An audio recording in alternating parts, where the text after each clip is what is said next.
Friends, ನೀವು ನೋಡ್ತಾ ಇದ್ದೀರಾ ಜ್ಞಾನ ಸಾಮ್ರಾಜ್ಯ ಕನ್ನಡ 360 ಯೂಟ್ಯೂಬ್ ಚಾನಲ್. ಇಂದಿನ ವಿಡಿಯೋದಲ್ಲಿ ನಾವು ಬಾದಾಮಿ ಚಾಲುಕ್ಯರಿಗೆ ಸಂಬಂಧಪಟ್ಟ ಪ್ರಮುಖವಾಗಿ ಮಾಹಿತಿಯನ್ನು ನೋಡೋಣ. ಅದಾದ ನಂತರ ಬಾದಾಮಿ ಚಾಲುಕ್ಯರ ವಿಷಯಕ್ಕೆ ಸಂಬಂಧಪಟ್ಟ ಪ್ರಮುಖ ಹೇಳಿಕೆ ರೂಪದ ಪ್ರಶ್ನೆಗಳನ್ನು ಕೂಡ ಚರ್ಚೆ ಮಾಡೋಣ.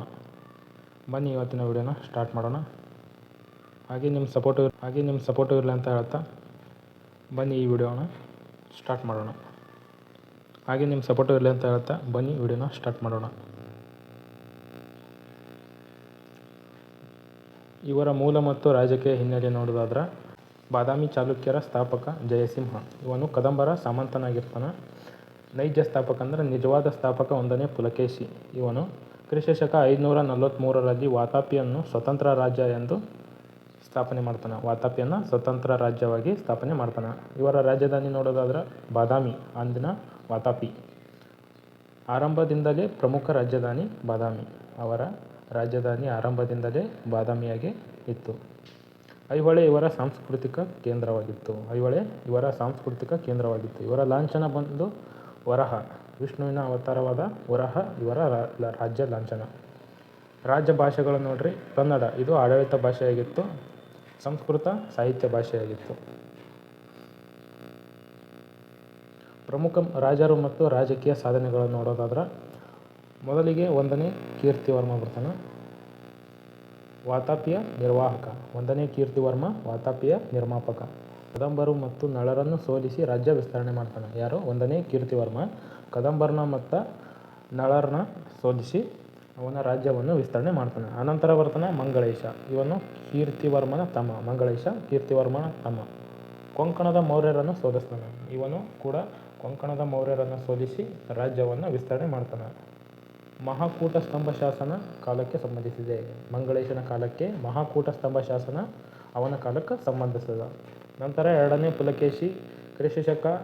610ರಿಂದ 642ರವರೆಗೆ ಆಳ್ವಿಕೆ ಮಾಡ್ತಾನೆ. ಈ ವಂಶದ ಶ್ರೇಷ್ಠ ಚಕ್ರವರ್ತಿ. ಈ ವಂಶದ ಶ್ರೇಷ್ಠ ರಾಜ. ನರ್ಮದಾ ನದಿ ಯುದ್ಧದ ಸಮಯದಾಗ ಹರ್ಷವರ್ಧನನನ್ನು ನರ್ಮದಾ ತೀರದಲ್ಲಿ ತಡೆದನು. ತಡೆದು ಸೋಲಿಸನ ಅಂತ ಉಲ್ಲೇಖಗಳು ಅವ. ಇವನ ಬಿರುದುಗಳು ನೋಡೋದಾದರೆ ಪರಮೇಶ್ವರ ಮತ್ತು ಸತ್ಯಾಶ್ರಯ.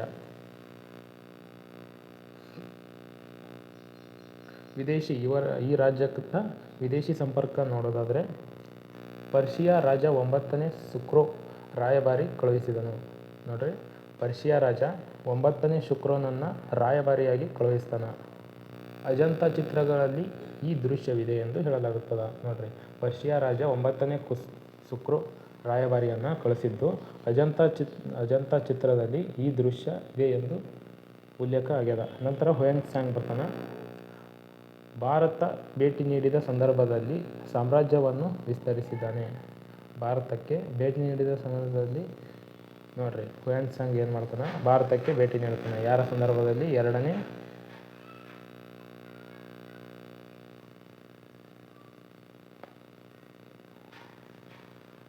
ಎರಡನೇ ಪುಲಕೇಶಿ ಅಥವಾ ಇಮ್ಮಡಿ ಪುಲಕೇಶಿ ಅವನ ಕಾಲದಲ್ಲಿ ಇವನು ಹುಯೆನ್ ಸಾಂಗ್ ಭಾರತಕ್ಕೆ ಭೇಟಿ ನೀಡ್ತಾನೆ. ನಂತರ ಪಲ್ಲವರೊಂದಿಗೆ ಸಂಘರ್ಷ ಮಾಡಿದ್ದನ್ನು ನೋಡೋಣ.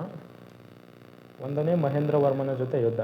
ನೋಡ್ರಿ, ಇಮ್ಮಡಿ ಪುಲಕೇಶಿ ಅಥವಾ 2ನೇ ಪುಲಕೇಶಿ 1ನೇ ಮಹೇಂದ್ರವರ್ಮನ ಜೋಡಿ ಯುದ್ಧ ಮಾಡ್ತಾನೆ. ನಂತರ 1ನೇ ನರಸಿಂಹವರ್ಮ ವಾತಾಪಿಯನ್ನು ದಾಳಿ ಮಾಡಿ 2ನೇ ಪುಲಕೇಶಿಯನ್ನು ಕೊಂದನು. ನಂತರ 1ನೇ ನರಸಿಂಹನು ವಾತಾಪಿ ಮೇಲೆ ದಾಳಿ ಮಾಡ್ತಾನೆ. ದಾಳಿ ಮಾಡಿ 2ನೇ ಪುಲಕೇಶಿಯನ್ನು ಕೊಲ್ತಾನೆ. ವಾತಾಪಿ ಕೊಂಡ ಎಂಬ ಬಿರುದು 1ನೇ ನರಸಿಂಹನಿಗೆ ಸಂಬಂಧಿಸಿದೆ. ವಾತಾಪಿ ಕೊಂಡ ಎಂಬ ಬಿರುದು 1ನೇ ನರಸಿಂಹ ಎಂಬ ಅವನಿಗೆ ಸಂಬಂಧಿಸಿದ. 1ನೇ ವಿಕ್ರಮಾದಿತ್ಯ. ನಂತರ ಬರ್ತಾನೆ ಇಮ್ಮಡಿ ಪುಲಕೇಶಿ ನಂತರ ಅಥವಾ 2ನೇ ಪುಲಕೇಶಿ ನಂತರ 1ನೇ ವಿಕ್ರಮಾದಿತ್ಯ ಬರ್ತಾನೆ. ಪಲ್ಲವರಿಂದ ಬಾದಾಮಿ ಪುನಃ ಪಡೆದು ರಾಜ್ಯವನ್ನು ಪುನರ್ ಸ್ಥಾಪಿಸಿದ. 1ನೇ ವಿಕ್ರಮಾದಿತ್ಯ ಏನು ಮಾಡ್ತಾನೆ? ಬಾದಾಮಿಯನ್ನು ಪಲ್ಲವರಿಂದ ಪುನಃ ಪಡೆದು ಪುನರ್ ರಾಜ್ಯವನ್ನು ಸ್ಥಾಪನೆ ಮಾಡ್ತಾನೆ. ನಂತರ 2ನೇ ವಿಕ್ರಮಾದಿತ್ಯ ಪಲ್ಲವರ ಮೇಲೆ ಅನೇಕ ದಾಳಿಗಳನ್ನು ಮಾಡಿ ಅನೇಕ ವಿಜಯಗಳನ್ನು ಪಡ್ಕೋತಾನೆ. ಅದರಲ್ಲಿ ಕಂಚಿಯ ದಾಳಿ ಇವನ ಎರಡನೇ ವಿಕ್ರಮಾದಿತ್ಯನ ಪತ್ನಿಯಾದ ಲೋಕಮಾದೇವಿ ವಿರೂಪಾಕ್ಷ ದೇವಾಲಯಕ್ಕೆ ನಿರ್ಮಾಣ ಮಾಡ್ತಾಳ. ಇವಳೇ ವಿರೂಪಾಕ್ಷ ದೇವಾಲಯಕ್ಕೆ ನಿರ್ಮಾಣದ ಪ್ರಮುಖ ಕಾರಣ ಲೋಕಮಾದೇವಿ. ಎರಡನೇ ಕೀರ್ತಿವರ್ಮ ಬರ್ತಾನ. ಕೊನೆಯ ಚಾಲುಕ್ಯರ ದೊರೆ. ಎರಡನೇ ಕೀರ್ತಿವರ್ಮ ಕೊನೆಯ ಚಾಲುಕ್ಯರ ದೊರೆ. ದಂತಿದುರ್ಗ ರಾಷ್ಟ್ರಕೂಟ ನೆಲೆಸಿದ ವಂಶ ಅಂತ್ಯಗೊಳಿಸಿದನು. ರಾಷ್ಟ್ರಕೂಟರ ವಂಶವನ್ನು ಅಂತ್ಯಗೊಳಿಸ್ತಾನೆ. ಯಾರು? ದಂತಿದುರ್ಗ.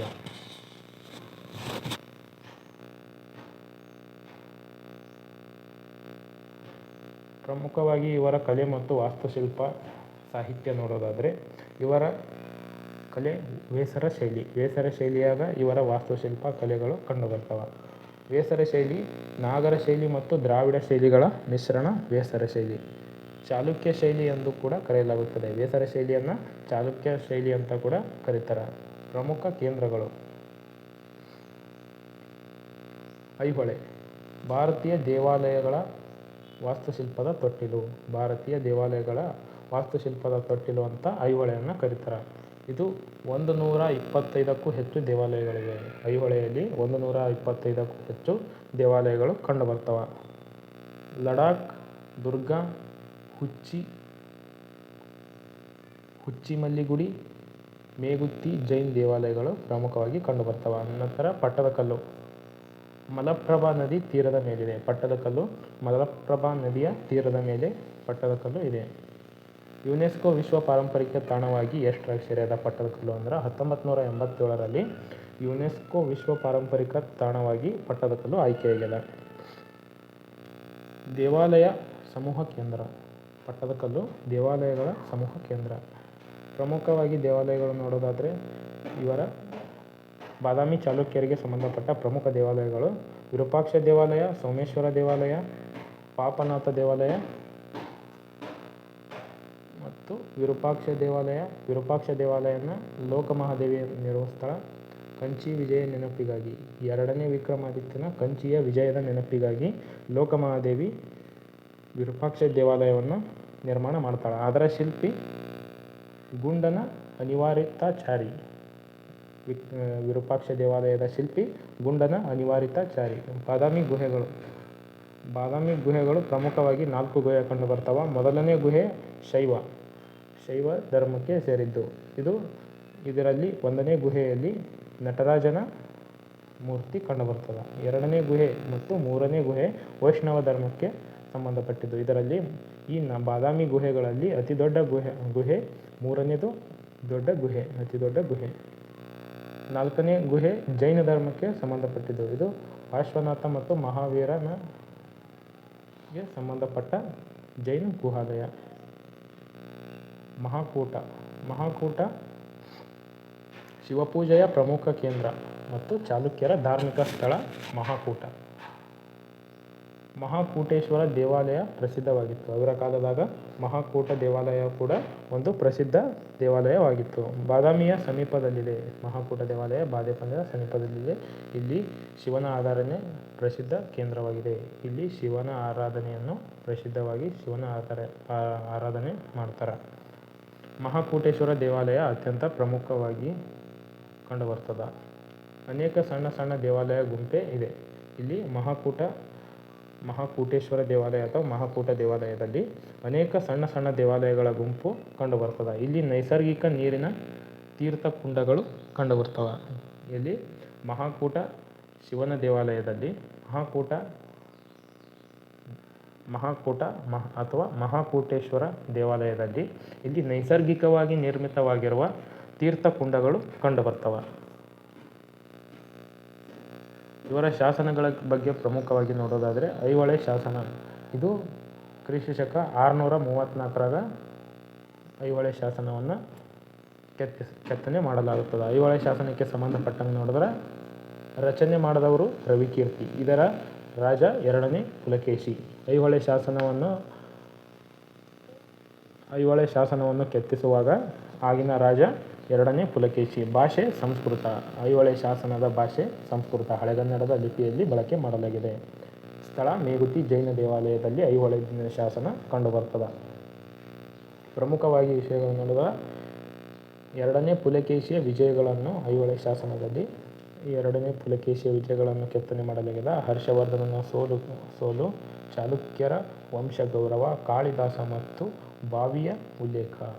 ನೋಡ್ರಿ ಇದ್ರಾಗ ಐಹೊಳೆ ಶಾಸನದಾಗ ಎದ್ರ ಬಗ್ಗೆ ಎಲ್ಲ ಐತಿ ಅಂದ್ರೆ ಎರಡನೇ ಪುಲಕೇಶಿಯ ವಿಜಯಗಳ ಬಗ್ಗೆ, ಹರ್ಷವರ್ಧನನ ಸೋಲದ ಬಗ್ಗೆ, ಚಾಲುಕ್ಯರ ವಂಶಗೌರವದ ಬಗ್ಗೆ, ಕಾಳಿದಾಸ ಮತ್ತು ಬಾರವಿಯ ಉಲ್ಲೇಖ ಇದರಲ್ಲಿ ಕಂಡುಬರ್ತದ. ಅನಂತರ ಕಪ್ಪೆ ಆರ್ಭಟ ಶಾಸನ. ಇದರ ಮುಖ್ಯ ಅಂಶಗಳನ್ನು ನೋಡೋದಾದ್ರೆ ಕನ್ನಡದ ಅತ್ಯಂತ ಪ್ರಾಚೀನ ಪ್ರಮುಖ ಶಾಸನಗಳಲ್ಲಿ ಒಂದಾಗಿದೆ. ಕಪ್ಪೆ ಆರ್ಭಟ ಶಾಸನ ಕನ್ನಡದ ಅತ್ಯಂತ ಪ್ರಾಚೀನ ಪ್ರಮುಖ ಶಾಸನಗಳಲ್ಲಿ ಒಂದಾಗ್ಯದ.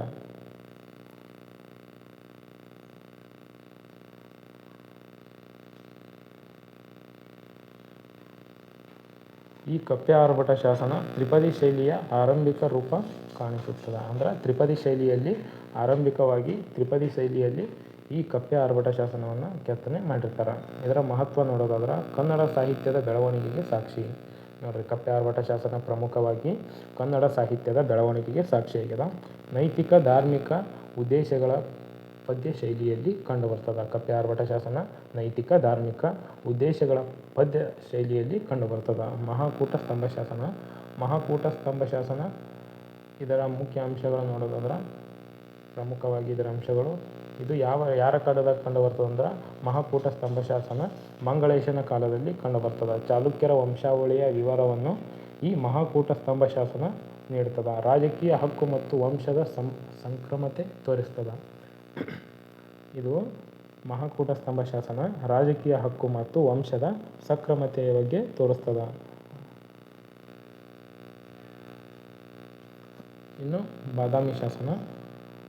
ಬಾದಾಮಿಗೆ ಸಂಬಂಧಿಸಿದ ಶಾಸನಗಳು ಇದರಲ್ಲಿ ಕಂಡುಬರ್ತವೆ. ಪ್ರಮುಖ ಅಂಶಗಳು ನೋಡೋದಾದ್ರೆ ಒಂದನೇ ಪುಲಕೇಶಿ. ಬಾದಾಮಿ ಶಾಸನಗಳು ಯಾರ ಕಾಲದಲ್ಲಿ ಕಂಡುಬರ್ತವೆ? ಒಂದನೇ ಪುಲಕೇಶಿಯ ಕಾಲದಲ್ಲಿ ಬಾದಾಮಿ ಶಾಸನಗಳು ಕಂಡುಬರ್ತವೆ. ಕೋಟೆ ನಿರ್ಮಾಣ ಮತ್ತು ರಾಜ್ಯ ಆರಂಭದ ಮಾಹಿತಿ. ಇದರಲ್ಲಿ ಪ್ರಮುಖವಾಗಿ ಬಾದಾಮಿ ಶಾಸನಗಳಲ್ಲಿ ಕೋಟೆ ನಿರ್ಮಾಣ ಮತ್ತು ರಾಜ್ಯದ ಆರಂಭದ ಮಾಹಿತಿ ಕಂಡುಬರ್ತದೆ. ಬಾದಾಮಿ ಪಟ್ಟಣದ ಮಹತ್ವವನ್ನು ತೋರಿಸುತ್ತದೆ. ನೋಡ್ರಿ ಬಾದಾಮಿ ಶಾಸನ ಬಾದಾಮಿಯ ಬಗ್ಗೆ ಮಹತ್ವದ ಉಲ್ಲೇಖಗಳನ್ನು ಹೊಂದ್ಯದ. ಮತ್ತು ಆಡಳಿತ ಮತ್ತು ಸಮಾಜದ ಬಗ್ಗೆ ನೋಡೋದಾದ್ರೆ ಜಿಲ್ಲೆಗಳಿಗೆ ಇವರು ವಿಷಯ ಅಂತ ಕರಿತಿದ್ರು. ಜಿಲ್ಲೆಗಳನ್ನು ವಿಷಯ ಎಂದು ಕರೆಯಲಾಗುತ್ತಿತ್ತು. ಪ್ರತಿ ವಿಷಯಕ್ಕೆ ಆಡಳಿತಾಧಿಕಾರಿ ಇರುತ್ತಿತ್ತು. ಪ್ರತಿ ವಿಷಯ ಎಲ್ಲ ಜಿಲ್ಲೆಗಳಿಗೆ ಆಡಳಿತ ಅಧಿಕಾರಿಯನ್ನು ನೇಮಕ ಮಾಡುತ್ತಿದ್ದರು. ಆ ನೇಮಕವಾದ ವ್ಯಕ್ತಿಗೆ ತೆರಿಗೆ ಸಂಗ್ರಹಣೆ, ಕಾನೂನು ಭದ್ರತೆ ಮತ್ತು ನ್ಯಾಯದ ತೆರಿಗೆ ಸಂಗ್ರಹ, ಕಾನೂನು ಮತ್ತು ಭದ್ರತೆಯ ಜವಾಬ್ದಾರಿಗಳು ಆ ಜಿಲ್ಲೆಯ ಜಿಲ್ಲೆಯನ್ನು ವಿಷಯ ಎಂದು ಕರೀತಾರೆ. ಆ ಜಿಲ್ಲೆಯ ವಿಷಯಾಧಿಪತಿಗೆ ನೋಡಿಕೊಳ್ಳುವ ಹೊಣೆ ಇತ್ತು.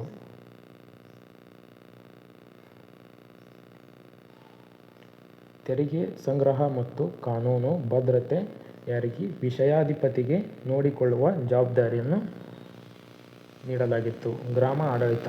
ಗ್ರಾಮ ಆಡಳಿತಗಾರನಿಗೆ ಗಾವುಂಡ ಅಥವಾ ಗಾಮುಂಡ ಅಂತ ಕರೀತಿದ್ರು. ಗ್ರಾಮದ ಮುಖ್ಯಸ್ಥ ಗಾವುಂಡ ಗ್ರಾಮ ಪಟ್ಟಣದ ಆಡಳಿತ ನೋಡಿಕೊಳ್ಳುತ್ತಿದ್ದನು. ಗ್ರಾಮ ಪಟ್ಟಣದ ಎಲ್ಲ ತೆರಿಗೆಗಳು, ಕಾನೂನು ಭದ್ರತೆಗಳನ್ನು ಈ ಗಾವುಂಡ ನೋಡಿಕೊಳ್ಳುತ್ತಿದ್ದ. ತೆರಿಗೆ ಸಂಗ್ರಹ, ನ್ಯಾಯ ಸಹಾಯ ಮತ್ತು ಶಾಂತಿ ಕಾಯುವ ಕೆಲಸವನ್ನು ಮಾಡುವುದು ಯಾರದಾಗಿತ್ತು ರೀ? ಈ ಗ್ರಾಮ ಆಡಳಿತಗಾರನಾದ ಗಾವುಂಡನಿಗೆ ಇತ್ತು. ನ್ಯಾಯ ವ್ಯವಸ್ಥೆ ನೋಡೋದಾದ್ರೆ ರಾಜನೇ ಸರ್ವೋಚ್ಚ ನ್ಯಾಯಾಧೀಶ.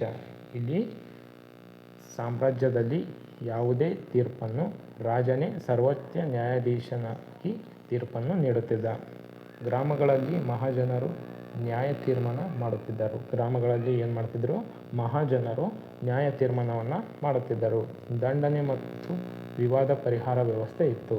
ನೋಡ್ರಿ ದಂಡನೆ ಮತ್ತು ವಿವಾದ ಅಂತ. ಇನ್ನು ಧರ್ಮದ ನೀತಿ ಬಗ್ಗೆ ನೋಡೋದಾದ್ರೆ ಧರ್ಮದ ಬಗ್ಗೆ ನೋಡೋದಾದ್ರೆ ಮುಖ್ಯ ಧರ್ಮಗಳು ಶೈವ ಧರ್ಮ, ವೈಷ್ಣವ ಧರ್ಮ, ಅದರ ಜೊತೆಗೆ ಜೈನ ಧರ್ಮಕ್ಕೂ ಆಶ್ರಯ ನೀಡಿದ್ದರು. ಜೈನ ಧರ್ಮ ಮತ್ತು ಬೌದ್ಧ ಧರ್ಮಕ್ಕೂ ಎರಡಕ್ಕೂ ಆಶ್ರಯಗಳನ್ನು ಈ ಬಾದಾಮಿ ಚಾಲುಕ್ಯರು ನೀಡಿರ್ತಾರೆ. ಇನ್ನು ಬಾದಾಮಿ ಚಾಲುಕ್ಯರ ವೈಶಿಷ್ಟ್ಯತೆ ಆಡಳಿತಗಳ ಬಗ್ಗೆ ನೋಡೋದಾದ್ರೆ ಮಂತ್ರಿಮಂಡಲ ವ್ಯವಸ್ಥೆಯನ್ನು ಹೊಂದಿದ್ದರು. ಯುದ್ಧ ಮತ್ತು ಶಾಂತಿಪಾಲನಾ ಮಂತ್ರಿಗೆ ಲಾಳಸಂಧಿ ವಿಗ್ರಾಹಕ ಅಂತ ಕರಿತಿದ್ರು. ಏನು ಮಾಡ್ತಿದ್ರು?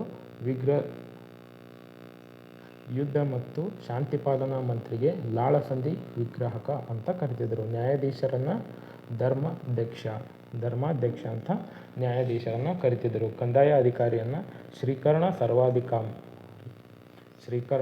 ಸರ್ವಾಧಿಕಾರಿ ಅಂತ ಕರಿತಿದ್ದರು. ಇವರ ಸೈನ್ಯವು ಕರ್ನಾಟಕದ ಬಲವೇ ಎಂದು ವ್ಯಾಖ್ಯಾನಿಸಲಾಗಿದೆ. ನೋಡ್ರಿ, ಇವರ ಸೈನ್ಯವು ಬಾದಾಮಿ ಚಾಲುಕ್ಯರ ಸೈನ್ಯವು ಕರ್ನಾಟಕದ ಬಲ ಎಂದು ಉಲ್ಲೇಖ ಮಾಡ್ಯಾರ.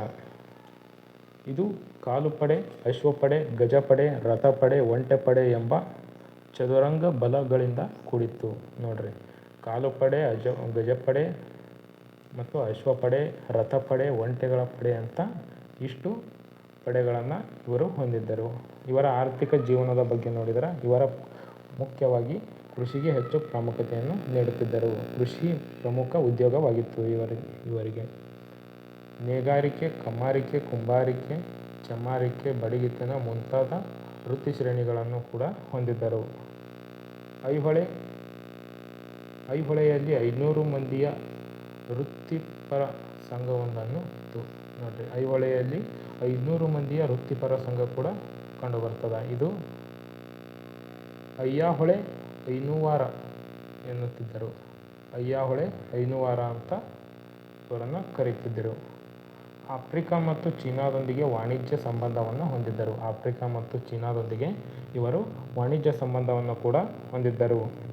ಅಂತರ್ದೇಶೀಯ ವ್ಯಾಪಾರವು ವಸ್ತು ವಿನಿಮಯ ಪದ್ಧತಿ ಮುಖಾಂತರ ನಡೆಯುತ್ತಿತ್ತು. ನೋಡ್ರಿ, ಅಂತರ್ದೇಶೀಯ ವ್ಯಾಪಾರವು ಇವರ ವಸ್ತು ವಿನಿಮಯ ಪದ್ಧತಿಯ ಪ್ರಕಾರ ನಡೆಯುತ್ತಿತ್ತು. ಗೋವಾ, ಮಂಗಳೂರು, ಮಲ್ಮೈ ಇಂದಿನ ಪ್ರಮುಖ ಬಂದರುಗಳಾಗಿದ್ದವು. ಇನ್ನು ಅವರ ಸಾಮಾಜಿಕ ಜೀವನದ ಬಗ್ಗೆ ನೋಡೋದಾದ್ರೆ ವರ್ಣಾಶ್ರಮ ಪದ್ಧತಿ ಜಾರಿಯಲ್ಲಿತ್ತು. ಬ್ರಾಹ್ಮಣರಿಗೆ ಉನ್ನತ ಸ್ಥಾನಗಳಿದ್ದವು. ಸತಿ ಪದ್ಧತಿ ಜನಪ್ರಿಯವಾಗಿರಲಿಲ್ಲ. ಆವಾಗಿನ ಕಾಲದಲ್ಲಿ, ಬಾದಾಮಿ ಚಾಲುಕ್ಯರ ಕಾಲದಲ್ಲಿ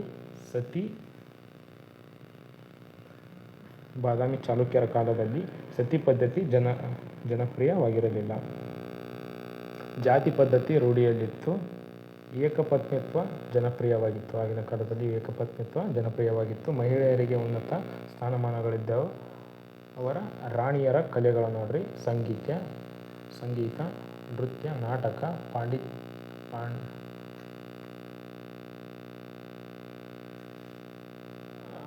ರಾಣಿಯರ ಕಲೆಗಳು ನೋಡ್ರಿ, ಸಂಗೀತ, ನೃತ್ಯ, ನಾಟಕ, ಪ್ರಾಂತ್ಯಾಡಳಿತ ಕಾರ್ಯ, ಧಾರ್ಮಿಕ ಸಮಾರಂಭ ಇತ್ಯಾದಿ ಸಾಮಾಜಿಕ ಸೇವೆಗಳಲ್ಲಿ ತೊಡಗಿಕೊಳ್ಳುತ್ತಿದ್ದರು. ಸಾಮಾಜಿಕ ಕಾರ್ಯಕ್ರಮಗಳಲ್ಲಿ ತೊಡಗಿಕೊಳ್ಳುತ್ತಿದ್ದರು. ಈಗ ನೋಡೋದಾದ್ರೆ ಹುಯೆನ್ ಅಂದಿನ ಜನರು ನಿಷ್ಕರ್ಷರು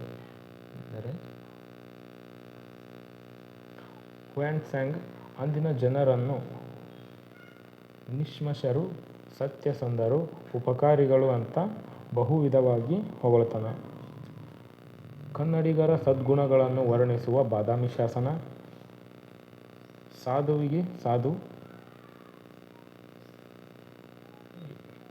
ಕನ್ನಡಿಗರ ಸದ್ಗುಣಗಳನ್ನು ವರ್ಣಿಸುವ ಬಾದಾಮಿ ಶಾಸನ.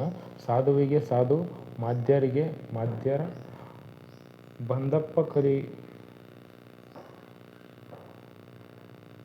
ಬಂದಿಪ್ಪ ಕಲಿಯುಗ ವೀರಪ್ಪನ್ ಎಂದಿದೆ. ನೋಡ್ರಿ, ಬಂದಿಪ್ಪನ್ ಕಲಿಯುಗದ ವೀರಪ್ಪನ್ ಎಂದಿದೆ.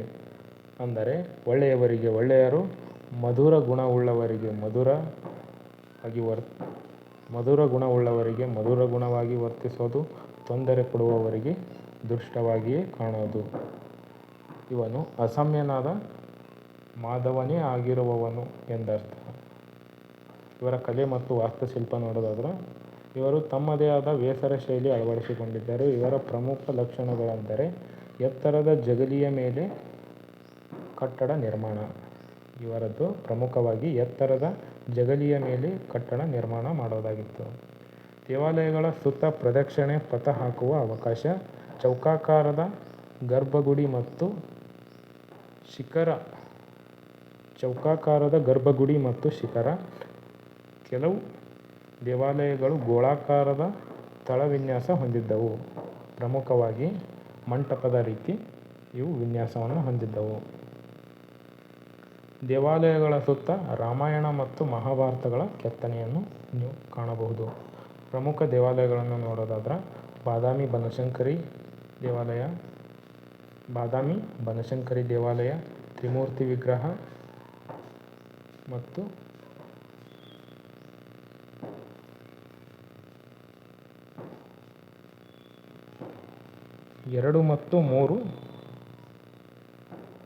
ಬಾದಾಮಿ ಬನಶಂಕರಿ ದೇವಾಲಯ, ತ್ರಿಮೂರ್ತಿ ವಿಗ್ರಹ, 2 ಮತ್ತು 3 ಗುಹೆಗಳು, ವಿಷ್ಣು ಗುಹೆಗಳು, 2 ಅಸಂಸ್ತಿನ ಬೌದ್ಧ ಗುಹಾಲಯ, ಪಟ್ಟದಕಲ್ಲು ಇದು ಚಾಲುಕ್ಯರ ವಾಸ್ತುಶಿಲ್ಪದ ತವರುಮನೆಯಾಗಿದೆ.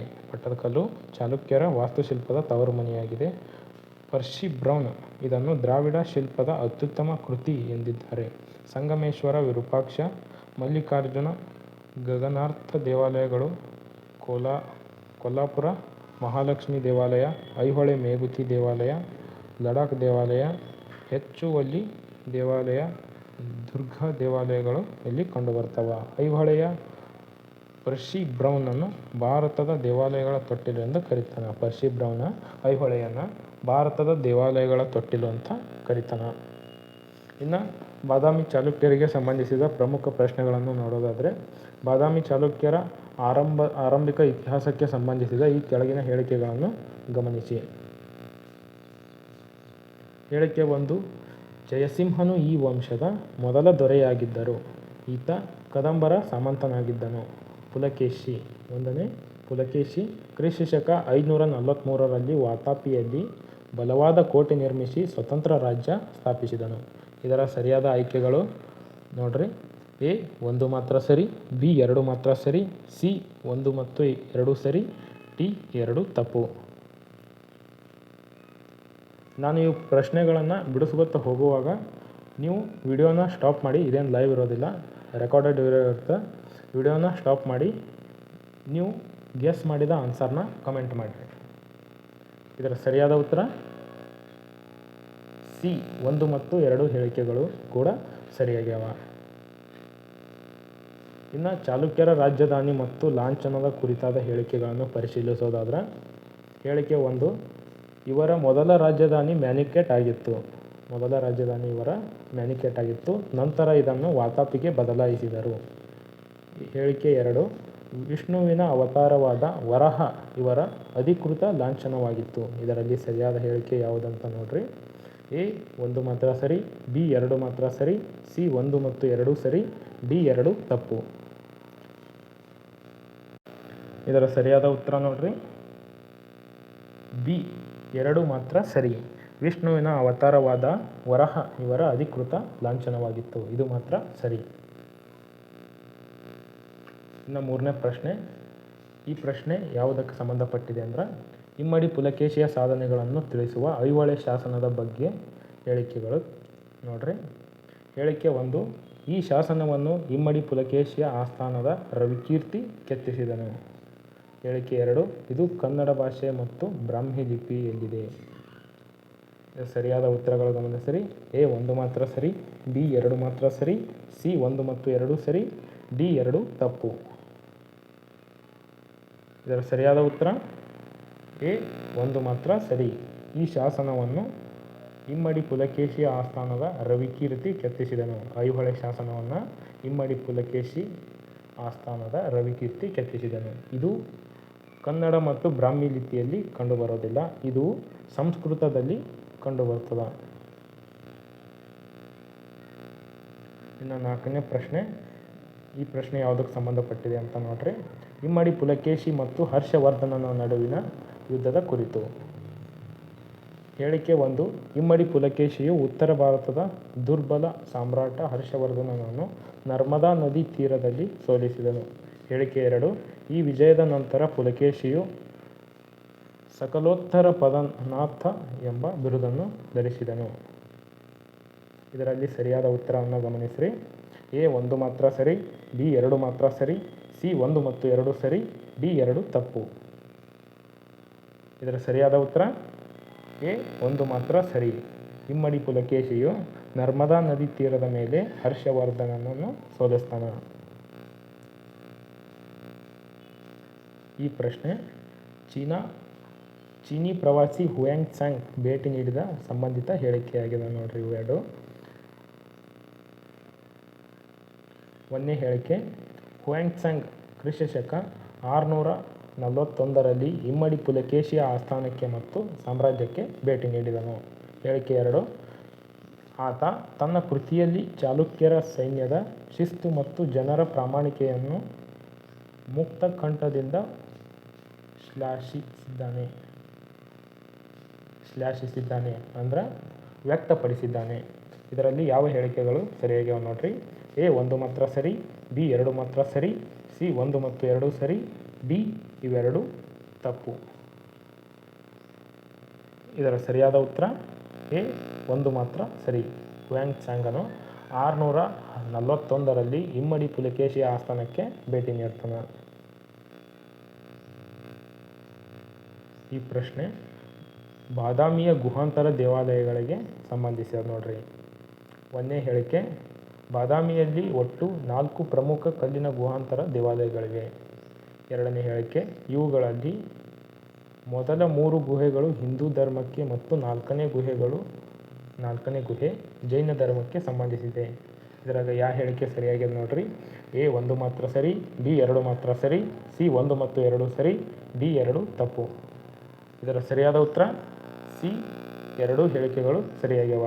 ಬಾದಾಮಿಯಲ್ಲಿ ಪ್ರಮುಖವಾಗಿ 4 ಕಲ್ಲಿನ ಗುಹಾಂತರ ದೇವಾಲಯಗಳು ಕಂಡುಬರ್ತವ. ಇದರಲ್ಲಿ 3 ಹಿಂದೂ ಧರ್ಮಕ್ಕೆ ಸಂಬಂಧಿಸಿದೆ, 4ನೇ ಗುಹೆ ಜೈನ ಧರ್ಮಕ್ಕೆ ಸಂಬಂಧಿಸಿದ್ದು. ಈ ಪ್ರಶ್ನೆ ಇಮ್ಮಡಿ ಪುಲಕೇಶಿ ಮತ್ತು ಪಲ್ಲವರ ನಡುವಿನ ಸಂಘರ್ಷದ ಬಗ್ಗೆ ಕಂಡುಬರ್ತದೆ. ಒಂದನೇ ಹೇಳಿಕೆ, ಪಲ್ಲವರ ದೊರೆ 1ನೇ ನರಸಿಂಹವರ್ಮನು ವಾತಾಪಿಯ ಮೇಲೆ ದಾಳಿ ಮಾಡಿ ಇಮ್ಮಡಿ ಪುಲಕೇಶಿಯನ್ನು ಸೋಲಿಸಿ ಕೊಂದನು. ಎರಡನೇ ಹೇಳಿಕೆ, ಈ ವಿಜಯದ ಸವಿನೆನಪಿಗಾಗಿ ನರಸಿಂಹವರ್ಮನು ವಾತಾಪಿ ಕೊಂಡ ಎಂಬ ಬಿರುದು ಧರಿಸಿದನು. ಈ ಯಾವ ಹೇಳಿಕೆಗಳು ಸರಿಯಾಗ್ಯಾವ ನೋಡ್ರಿ. ಎ 1 ಮಾತ್ರ ಸರಿ, ಬಿ 2 ಮಾತ್ರ ಸರಿ, ಸಿ 1 ಮತ್ತು 2 ಸರಿ, ಡಿ 2 ತಪ್ಪು.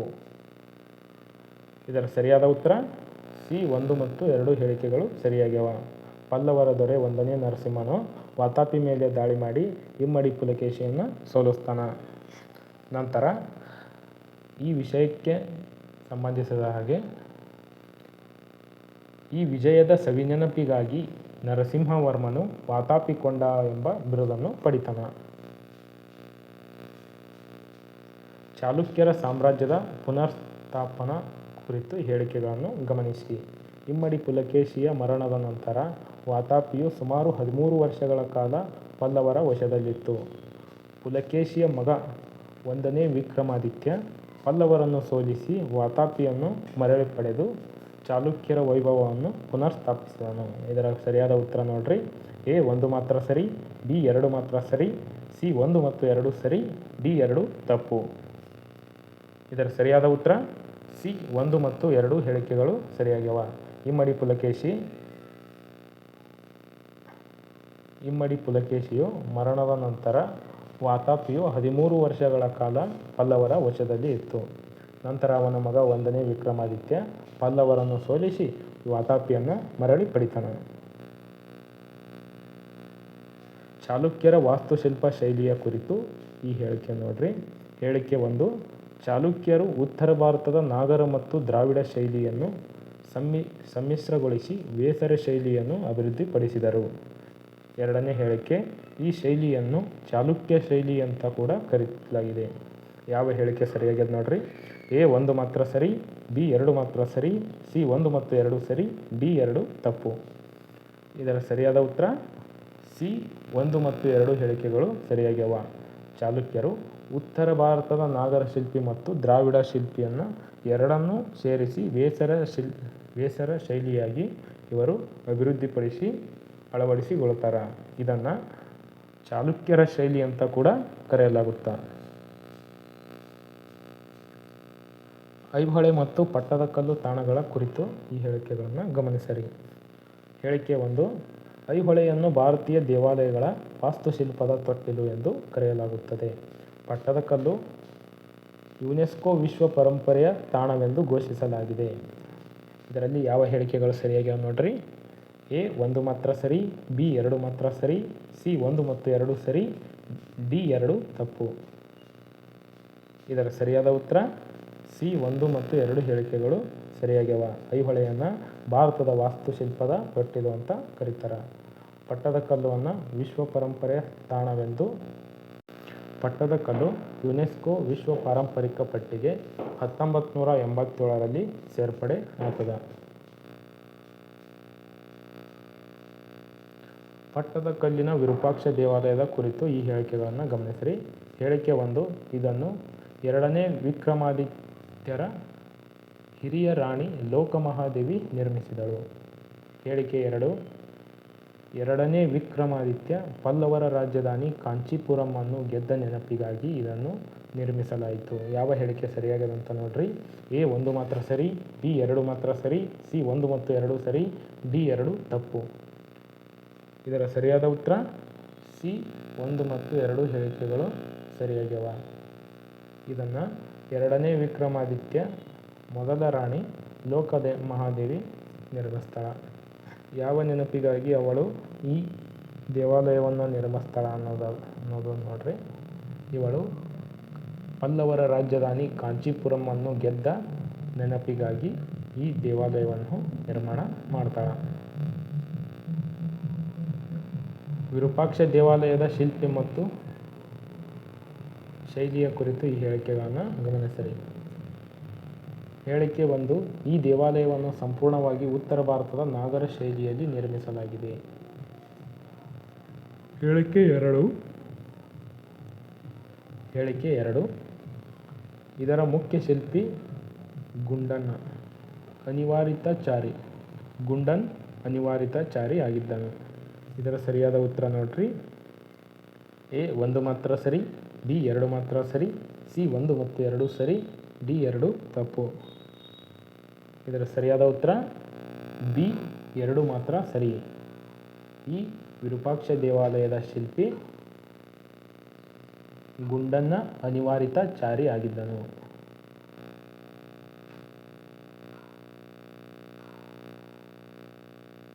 ಐಹೊಳೆ ಪ್ರಸಿದ್ಧ ದೇವಾಲಯಗಳ ಕುರಿತು ಹೇಳಿಕೆಗಳನ್ನು ಗಮನಿಸಿರಿ. ಹೇಳಿಕೆ 1, ದುರ್ಗಾ ದೇವಾಲಯವು ವಿಶಿಷ್ಟವಾದ ಗಜಪೃಷ್ಠಿ ಆಕಾರವನ್ನು ಹೊಂದಿದೆ. ಹೇಳಿಕೆ 2, ಲಾದ್ ಖಾನ್ ದೇವಾಲಯವು ಐಹೊಳೆಯ ಅತ್ಯಂತ ಆರಂಭಿಕ ದೇವಾಲಯಗಳಲ್ಲಿ ಒಂದಾಗಿದೆ. ಇದರ ಹೇಳಿಕೆಗಳು ಯಾವ ಸರಿಯಾಗಿ ಅಂತ ನೋಡ್ರಿ. ಎ 1 ಮಾತ್ರ ಸರಿ, ಬಿ 2 ಮಾತ್ರ ಸರಿ, ಸಿ 1 ಮತ್ತು 2 ಸರಿ, ಡಿ 2 ತಪ್ಪು. ಇದರ ಸರಿಯಾದ ಉತ್ತರ ಸಿ 1 ಮತ್ತು 2 ಹೇಳಿಕೆಗಳು ಸರಿಯಾಗ್ಯವ. ದುರ್ಗಾ ದೇವಾಲಯವು ವಿಶಿಷ್ಟ ಗಜಪೃಷ್ಠ ಆಕಾರವನ್ನು ಹೊಂದ್ಯದ. ಲಾದ್ ಖಾನ್ ದೇವಾಲಯವು ಐಹೊಳೆಯ ಅತ್ಯಂತ ಆರಂಭಿಕ ದೇವಾಲಯಗಳಲ್ಲಿ ಒಂದಾಗ್ಯದ. ಬಾದಾಮಿ ಚಾಲುಕ್ಯರ ಪತನದ ಕುರಿತು ಹೇಳಿಕೆಗಳನ್ನು ಗಮನಿಸಿರಿ. ಹೇಳಿಕೆ 1, ಕೀರ್ತಿವರ್ಮ 2ನೇ ಕೀರ್ತಿವರ್ಮ ಈ ವಂಶದ ಕೊನೆಯ ದೊರೆಯಾಗಿದ್ದನು. ಹೇಳಿಕೆ 2, ಈತನನ್ನು ದಂತಿದುರ್ಗನನ್ನು ಸೋಲಿಸಿ ಬಾದಾಮಿ ಚಾಲುಕ್ಯರ ಆಳ್ವಿಕೆಯನ್ನು ಕೊನೆಗಾಣಿಸಿದನು. ಇದರ ಸರಿಯಾದ ಹೇಳಿಕೆಗಳನ್ನು ನೋಡ್ರಿ. ಎ 1 ಮಾತ್ರ ಸರಿ,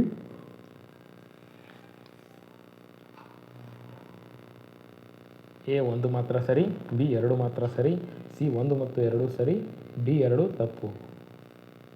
ಇದರ ಸರಿಯಾದ ಉತ್ತರ ಸಿ 1 ಮತ್ತು 2 ಹೇಳಿಕೆಗಳು ಕೂಡ ಸರಿಯಾಗ್ಯವ.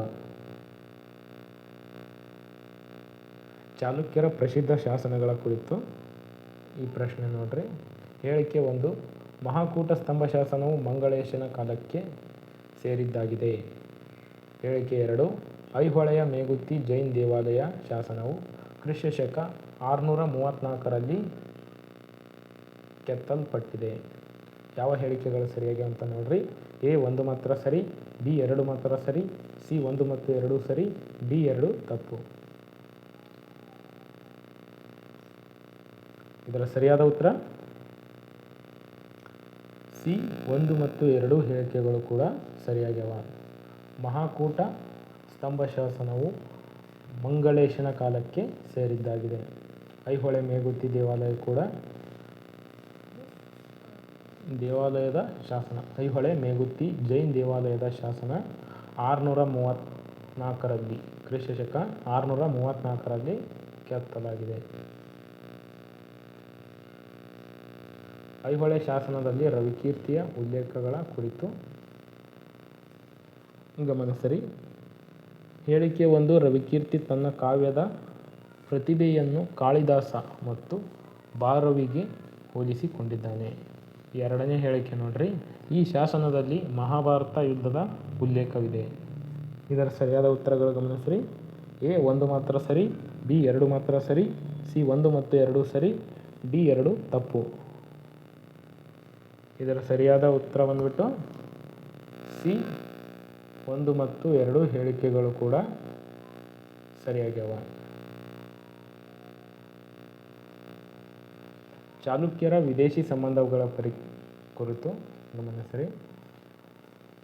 ಹೇಳಿಕೆ 1, ಪರ್ಷಿಯಾ ರಾಜ 2ನೇ ಸುಕ್ರು ರಾಯಭಾರಿಯನ್ನು 2ನೇ ಪುಲಕೇಶಿ ಆಸ್ಥಾನಕ್ಕೆ ಕಳುಹಿಸಿದನು. ಹೇಳಿಕೆ 2, ಈ ದೃಶ್ಯ ಅಜಂತಾ ಗುಹೆಗಳಲ್ಲಿ ಕಂಡುಬರುತ್ತದೆ.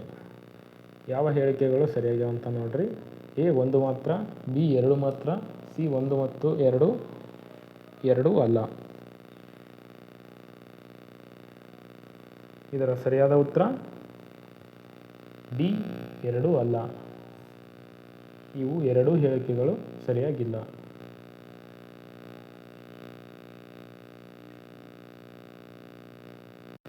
ಚಾಲುಕ್ಯರ ಕಾಲದ ವಾಣಿಜ್ಯ ಮತ್ತು ಸೈನ್ಯ ವ್ಯವಸ್ಥೆಯ ಬಗ್ಗೆ ಪ್ರಮುಖವಾಗಿ ನೋಡೋಣ. ಹೇಳಿಕೆ 1, ಐಹೊಳೆ ಇನ್ನುವರ ಪ್ರಸಿದ್ಧ ವ್ಯಾಪಾರಿ ಸಂಘವಾಗಿತ್ತು. ಚಾಲುಕ್ಯ ಸೈನ್ಯವನ್ನು ಕರ್ನಾಟಕ ಬಲ ಎಂದು ಕರೆಯಲಾಗುತ್ತಿತ್ತು. ಇದರಲ್ಲಿ ಯಾವ ಹೇಳಿಕೆಗಳು ಸರಿಯಾಗ್ಯಾವ ಅಂತ ನೋಡ್ರಿ.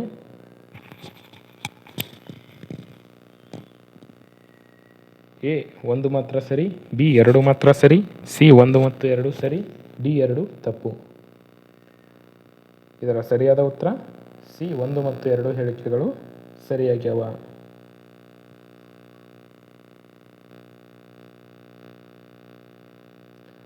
ಚಾಲುಕ್ಯರ ಆಡಳಿತ ವಿಭಾಗ ಮತ್ತು ಧರ್ಮದ ಬಗ್ಗೆ ನೋಡೋಣ.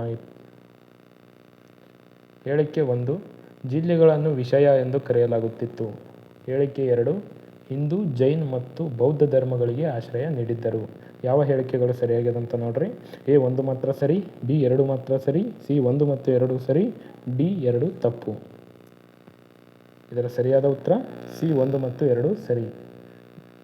ಚಾಲುಕ್ಯರ ಆಡಳಿತದಲ್ಲಿ ಜಿಲ್ಲೆಯನ್ನು ವಿಷಯ ಅಂತ ಕರೆತಿದ್ರು. ಇವರು ಹಿಂದೂ, ಜೈನ್ ಧರ್ಮ, ಬೌದ್ಧ ಧರ್ಮಗಳಿಗೆ ಆಶ್ರಯವನ್ನು ನೀಡಿದರು. ಚಾಲುಕ್ಯರ ಇತರ ಶಾಖೆ ಮತ್ತು ಸ್ಥಳಗಳ ಬಗ್ಗೆ ಈ ಪ್ರಶ್ನೆ ನೋಡ್ರಿ. ಚಾಲುಕ್ಯರ ಇತರೆ ಶಾಖೆಗಳು ಮತ್ತು ಸ್ಥಳಗಳ ಬಗ್ಗೆ ಕೆಳಗಿನ ಹೇಳಿಕೆಗಳನ್ನು ಪರಿಶೀಲಿಸಿ. ಎ ಹೇಳಿಕೆ 1, ಕುಬ್ಜ ವಿಷ್ಣುವರ್ಧನನು ವೇಂಗೀಯ ಚಾಲುಕ್ಯ ಶಾಖೆ ಸ್ಥಾಪಿಸಿದನು. ಹೇಳಿಕೆ 2, ಬಾದಾಮಿ ಗುಹೆಗಳ ಕೊಳವನ್ನು ಅಗಸ್ತ್ಯ ತೀರ್ಥ ಎಂದು ಕರೆಯಲಾಗುತ್ತದೆ. ಯಾವ ಹೇಳಿಕೆ ಸರಿಯಾಗಿದೆ ಅಂತ ನೋಡ್ರಿ. ಎ 1 ಮಾತ್ರ ಸರಿ, ಬಿ 2 ಮಾತ್ರ ಸರಿ, ಸಿ 1 ಮತ್ತು 2 ಹೇಳಿಕೆಗಳು ಸರಿ, ಡಿ 2 ತಪ್ಪು. ಇದರ ಸರಿಯಾದ ಉತ್ತರ ಸಿ 1 ಮತ್ತು 2 ಹೇಳಿಕೆಗಳು ಸರಿಯಾಗ್ಯವ. ಕುಬ್ಜ ವಿಷ್ಣುವರ್ಧನ ವ್ಯಾಂಗೀಯ ಚಾಲುಕ್ಯ ಶಾಖೆಯನ್ನು ಸ್ಥಾಪನೆ ಮಾಡ್ತಾನ. ಬಾದಾಮಿ ಗುಹೆಗಳ ಕೊಳವನ್ನು ಅಗಸ್ತ್ಯ ತೀರ್ಥ ಅಂತ ಕರೀತಾರ. ಬಾದಾಮಿ ಚಾಲುಕ್ಯರ ಆರಂಭಿಕ ವಂಶದ ಕುರಿತು ಕೆಳಗಿನ ಹೇಳಿಕೆಗಳನ್ನು ಪರಿಶೀಲಿಸಿ. ಎ ಹೇಳಿಕೆ 1, 1ನೇ ಪುಲಕೇಶಿ ನಂತರ 1ನೇ ರವಿವರ್ಮ 1ನೇ ಕೀರ್ತಿವರ್ಮ ಈ ವಂಶದ ಶಕ್ತಿಶಾಲಿ ದೊರೆಯಾಗಿದ್ದನು. ಹೇಳಿಕೆ 2, 1ನೇ ರವಿವರ್ಮ ಕದಂಬ ಮತ್ತು ಬನವರನ್ನು ಸೋಲಿಸಿ ಸಾಮ್ರಾಜ್ಯವನ್ನು ವಿಸ್ತರಿಸಿದನು. ಬನವಾಸಿಯರನ್ನು ಸೋಲಿಸಿ ಸಾಮ್ರಾಜ್ಯವನ್ನು ವಿಸ್ತರಿಸಿ ಮಾಡ್ತಾನೆ. ಇದರಲ್ಲಿ ಯಾವ ಹೇಳಿಕೆಗಳು ಸರಿಯಾಗಿ ಅಂತ ನೋಡ್ರಿ. ಎ ಒಂದು ಮಾತ್ರ ಸರಿ, ಬಿ ಎರಡು ಮಾತ್ರ ಸರಿ, ಸಿ ಒಂದು ಮತ್ತು ಎರಡು ಸರಿ, ಡಿ ಎರಡು ತಪ್ಪು. ಇದರ ಸರಿಯಾದ ಉತ್ತರ ಸಿ ಒಂದು ಮತ್ತು ಎರಡು ಹೇಳಿಕೆಗಳು ಸರಿಯಾಗ್ಯವ.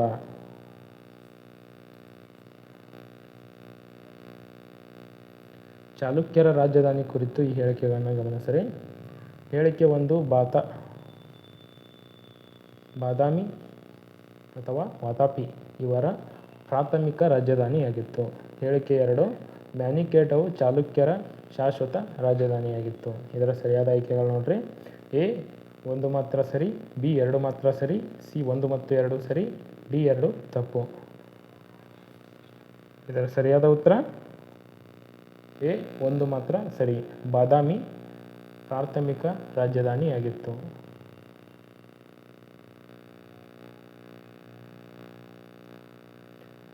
ಎರಡನೇ ಪುಲಕೇಶಿಯ ಬಗ್ಗೆ ಹೇಳಿಕೆಗಳನ್ನು ಗಮನಿಸಿರಿ. ಹೇಳಿಕೆ ಒಂದು ಇಮ್ಮಡಿ ಪುಲಕೇಶಿ ಅತ್ಯಂತ ಪ್ರಸಿದ್ಧ ಚಾಲುಕ್ಯರ ದೊರೆಯಾಗಿದ್ದನು. ಹೇಳಿಕೆ ಎರಡು ಇವನು ಕಂಚಿಯ ಪಲ್ಲವ ರಾಜನಾದ ಮಹೇಂದ್ರವರ್ಮನನ್ನು ಸೋಲಿಸಿದನು. ಸರಿಯಾದ ಆಯ್ಕೆಗಳು ನೋಡ್ರಿ.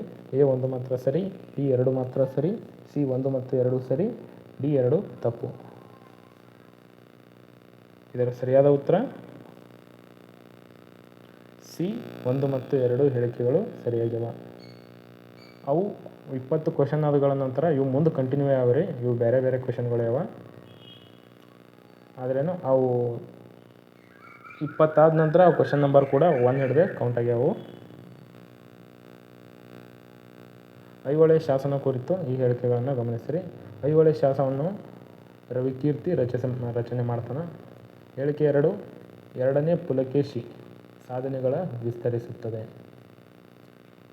ಸರಿಯಾದ ಆಯ್ಕೆಗಳನ್ನು ನೋಡ್ರಿ. ಎ ಒಂದು ಮಾತ್ರ ಸರಿ, ಬಿ ಎರಡು ಮಾತ್ರ ಸರಿ, ಸಿ ಒಂದು ಮತ್ತು ಎರಡು ಸರಿ, ಡಿ ಎರಡು ತಪ್ಪು. ಇದರ ಸರಿಯಾದ ಉತ್ತರ ಸಿ ಒಂದು ಮತ್ತು ಎರಡು ಹೇಳಿಕೆಗಳು ಸರಿಯಾಗ್ಯವ. ಐಹೊಳೆ ಶಾಸನವನ್ನು ರವಿಕೀರ್ತಿ ರಚನೆ ಮಾಡ್ತಾನೆ. ಈ ಐಹೊಳೆ ಶಾಸನ ಎರಡನೇ ಪುಲಕೇಶಿಯ ಸಾಧನೆಗಳ ಬಗ್ಗೆ ವಿವರಣೆ ನೀಡುತ್ತದೆ. ಚಾಲುಕ್ಯರ ಧರ್ಮನೀತಿಯ ಕುರಿತು ಈ ಹೇಳಿಕೆಗಳನ್ನು ಗಮನಿಸಿರಿ. ಹೇಳಿಕೆ ಒಂದು ಚಾಲುಕ್ಯರು ಶೈವ ಮತ್ತು ವೈಷ್ಣವ ಧರ್ಮಗಳಿಗೆ ಆಶ್ರಯ ನೀಡಿದ್ದರು. ಇವರು ಕೇವಲ ಜೈನ ಧರ್ಮವನ್ನು ಪಾಲಿಸುತ್ತಿದ್ದರು. ಇದರ ಸರಿಯಾದ ಆಯ್ಕೆಗಳು ನೋಡ್ರಿ. ಸರಿಯಾದ ಉತ್ತರ ಎ ಒಂದು ಮಾತ್ರ ಸರಿ. ಚಾಲುಕ್ಯರು ಶೈವ ಮತ್ತು ವೈಷ್ಣವ ಧರ್ಮಗಳಿಗೆ ಆಶ್ರಯವನ್ನು ನೀಡಿದರು. ಬಾದಾಮಿ ಗುಹಾಂತರ ದೇವಾಲಯದ ಹೇಳಿಕೆಗಳನ್ನು ಗಮನಿಸಿರಿ. ಹೇಳಿಕೆ ಒಂದು ಬಾದಾಮಿಯಲ್ಲಿ ಹಿಂದೂ, ಜೈನ್ ಮತ್ತು ಬೌದ್ಧ ಗುಹೆಗಳು ಕಂಡುಬರ್ತವೆ. ಹೇಳಿಕೆ ಎರಡು ಅವುಗಳನ್ನು ಚಾಲುಕ್ಯರ ಕಾಲದಲ್ಲಿ ನಿರ್ಮಿಸಲಾಯಿತು. ಸರಿಯಾದ ಹೇಳಿಕೆಗಳನ್ನು ಆಯ್ಕೆ ಮಾಡಿರಿ. ಎ ಒಂದು ಮಾತ್ರ ಸರಿ, ಬಿ ಎರಡು ಮಾತ್ರ ಸರಿ, ಸಿ ಒಂದು ಮತ್ತು ಎರಡು ಸರಿ, ಡಿ ಎರಡು ತಪ್ಪು. ಇದರ ಸರಿಯಾದ ಉತ್ತರ ಸಿ ಒಂದು ಮತ್ತು ಎರಡು ಹೇಳಿಕೆಗಳು ಕೂಡ ಸರಿಯಾಗಿವೆ. ಹರ್ಷವರ್ಧನ ಪುಲಕೇಶಿ ಸಂಬಂಧಿತ ಹೇಳಿಕೆಗಳನ್ನು ಗಮನಿಸಿರಿ. ಹೇಳಿಕೆ ಒಂದು ನರ್ಮದಾ ನದಿ ಉತ್ತರ ದಕ್ಷಿಣ ಗಡಿಯಾಗಿ ಗುರುತಿಸಲಾಯಿತು. ಹೇಳಿಕೆ ಎರಡು ಎರಡನೇ ಪುಲಕೇಶಿ ಹರ್ಷವರ್ಧನನ್ನು ಸೋಲಿಸಿದನು. ಇದರ ಸರಿಯಾದ ಆಯ್ಕೆಗಳನ್ನು ನೋಡ್ರಿ. ಎ ಒಂದು ಮಾತ್ರ ಸರಿ, ಬಿ ಎರಡು ಮಾತ್ರ ಸರಿ, ಸಿ ಒಂದು ಮತ್ತು ಎರಡು ಸರಿ, ಡಿ ಎರಡು ತಪ್ಪು. ಇದರ ಸರಿಯಾದ ಹೇಳಿಕೆ ಸಿ ಒಂದು ಮತ್ತು ಎರಡು ಹೇಳಿಕೆಗಳು ಕೂಡ ಸರಿಯಾಗಿವೆ. ಚಾಲುಕ್ಯರು ವೇಷರ ಶೈಲಿಯನ್ನು ಅಭಿವೃದ್ಧಿಪಡಿಸಿದರು. ಚಾಲುಕ್ಯರ ಶಿಲ್ಪಕಲೆಗೆ ಕುರಿತು ನೋಡ್ರಿ. ಹೇಳಿಕೆ ಒಂದು ಚಾಲುಕ್ಯರು ವೇಸರ ಶೈಲಿಯನ್ನು ಅಭಿವೃದ್ಧಿಪಡಿಸಿದರು. ಹೇಳಿಕೆ ಎರಡು ವೇಸರ ಶೈಲಿ ದ್ರಾವಿಡ ಮತ್ತು ನಾಗರ ಶೈಲಿಯಲ್ಲಿ ಮಿಶ್ರಣವಾಗಿದೆ. ಇದರ ಸರಿಯಾದ ಆಯ್ಕೆ ನೋಡ್ರಿ. ಎ ಒಂದು ಮಾತ್ರ ಸರಿ, ಬಿ ಎರಡು ಮಾತ್ರ ಸರಿ, ಸಿ ಒಂದು ಮತ್ತು ಎರಡು ಹೇಳಿಕೆಗಳು ಸರಿ, ಡಿ ಎರಡು ತಪ್ಪು. ಇದರ ಸರಿಯಾದ ಉತ್ತರ ಸಿ ಒಂದು ಮತ್ತು ಎರಡು ಹೇಳಿಕೆಗಳು ಸರಿಯಾಗಿವೆ. ಚಾಲುಕ್ಯರು ವೇಸರ ಶೈಲಿಯನ್ನು ಅಭಿವೃದ್ಧಿಪಡಿಸಿದರು. ವೇಸರ ಶೈಲಿ ದ್ರಾವಿಡ ಶೈಲಿ ಮತ್ತು ನಾಗರ ಶೈಲಿಯ ಮಿಶ್ರಣವಾಗಿದೆ. ಪಟ್ಟದಕಲ್ಲುಗಳ ಕುರಿತು ಹೇಳಿಕೆಗಳನ್ನು ಗಮನಿಸಿರಿ. ಹೇಳಿಕೆ ಒಂದು ಪಟ್ಟದಕಲ್ಲು ದೇವಾಲಯಗಳ ಗುಂಪು ಪ್ರಮುಖ ವಾಸ್ತುಶಿಲ್ಪ ಕೇಂದ್ರವಾಗಿದೆ. ಇದು ಚಾಲುಕ್ಯರ ರಾಜಧಾನಿಯಾಗಿತ್ತು. ಇದರ ಸರಿಯಾದ ಆಯ್ಕೆಗಳು ನೋಡ್ರಿ. ಎ ಒಂದು ಮಾತ್ರ ಸರಿ, ಬಿ ಎರಡು ಮಾತ್ರ ಸರಿ, ಸಿ ಒಂದು ಮತ್ತು ಎರಡು ಹೇಳಿಕೆಗಳು ಸರಿ, ಡಿ ಎರಡು ತಪ್ಪು. ಇದರ ಸರಿಯಾದ ಉತ್ತರ ಸಿ ಒಂದು ಮತ್ತು ಎರಡು ಹೇಳಿಕೆಗಳು ಕೂಡ ಸರಿಯಾಗಿವೆ. ವಿರೂಪಾಕ್ಷ ದೇವಾಲಯದ ಕುರಿತು ನೋಡ್ರಿ. ಇದು ಲೋಕಮಹಾದೇವಿ ನಿರ್ಮಿಸಿದಳು. ಇದು ಪಲ್ಲವರ ವಿರುದ್ಧದ ವಿಜಯದ ನೆನಪಿಗಾಗಿ ನಿರ್ಮಿಸಲಾಯಿತು. ಇದರ ಸರಿಯಾದ ಆಯ್ಕೆಗಳು ನೋಡ್ರಿ. ಎ 1 ಮಾತ್ರ ಸರಿ, ಬಿ 2 ಮಾತ್ರ ಸರಿ, ಸಿ 1 ಮತ್ತು 2 ಸರಿ, ಡಿ 2 ತಪ್ಪು. ಇದರ ಸರಿಯಾದ ಉತ್ತರ ಸಿ 1 ಮತ್ತು 2 ಹೇಳಿಕೆಗಳು ಸರಿಯಾಗ್ಯವ. ನೋಡಿ ಫ್ರೆಂಡ್ಸ್, ಇದೇ ರೀತಿ ನಮ್ಮ ಚಾನಲ್ನಲ್ಲಿ ಎಲ್ಲ ರೀತಿ ಕ್ಲಾಸ್ಗಳನ್ನು ಮಾಡ್ತೇವೆ. ಎಲ್ಲ ಸಾಮ್ರಾಜ್ಯಕ್ಕೆ ಸಂಬಂಧಪಟ್ಟ ಹಾಗೆ ಟಾಪಿಕ್ ವೈಸ್ ಕ್ಲಾಸ್ಗಳನ್ನು ಮಾಡುತ್ತೇವೆ. ನೋಡಿ ಫ್ರೆಂಡ್ಸ್,